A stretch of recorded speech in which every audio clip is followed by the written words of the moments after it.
Hello friends, good morning. Welcome back to my channel. तो समस्त स्वागत कर मोटे न्यू ब्लॉग चैनल को। तो ये सकाल मुझे उठ सारी, तो आज किसी ब्रेकफास्ट बनाने इच्छा ही नहीं। तो आज मैंने जो नॉर्मल है ना ये मैगी ही साथ दिए। तो मैगी मु बन दीटा नुआपाई। तो ये मोर आज कौन ना टे लेंबूटा आज खराब हाँपाई चलला। तो मुझे कौन टे गरम पानी लेंबू मु पीदेमी आ गरम पानी खाली पीमिनी। तो ये गरम लाली चाटा बन जेहेतु क्षीर ना मैगी भी आमर हो सारा।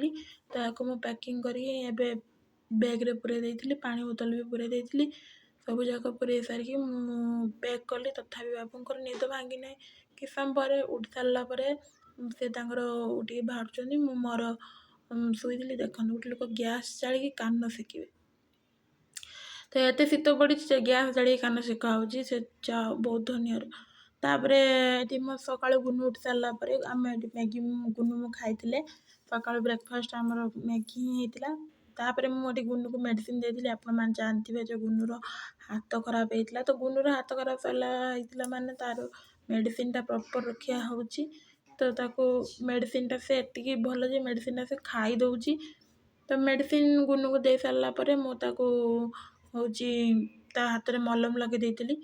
तो गुनु हाथ में मलम लगे सारापर गुनु को मामा बहुत से काटुच मुझे छाड़ीज।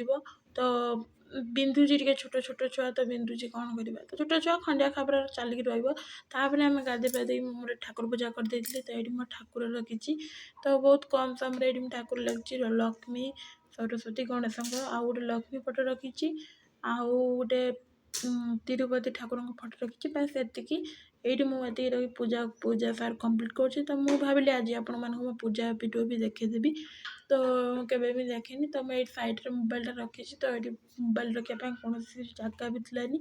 तो जहाँ भी किसी अच्छे आपण मैंने एवॉइड करके ठाकुर को प्रार्थना करूँ। जहाँ एति मैंने पूजा कर सारापर पूजा कंप्लीट हो सारी। तापर भगवान पाखे प्रार्थना कर सब खुशी रुहतु। आम भी बहुत खुशी रहू। तापर मोर लंच प्रिपरेशन पे चली। तो आज दही बाण बनवार थिला आउ दही बाण आ डालमा बनवार थिला। तो डालमा तो दही बाण डालमा बनवार थिला। तो मुझे डालमा आगु सीझे देकी रखी देती।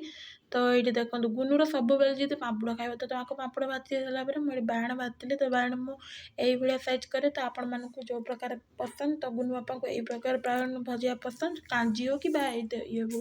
तो ये मुझे होममेड दही कर जो क्षीर को मु मारिक दम कर होममेड दही। तो ये देखो मोर भात भी तापर ये बाप झील खाई सारापर आमर होता मोटे बुट रखी पाठ रखी।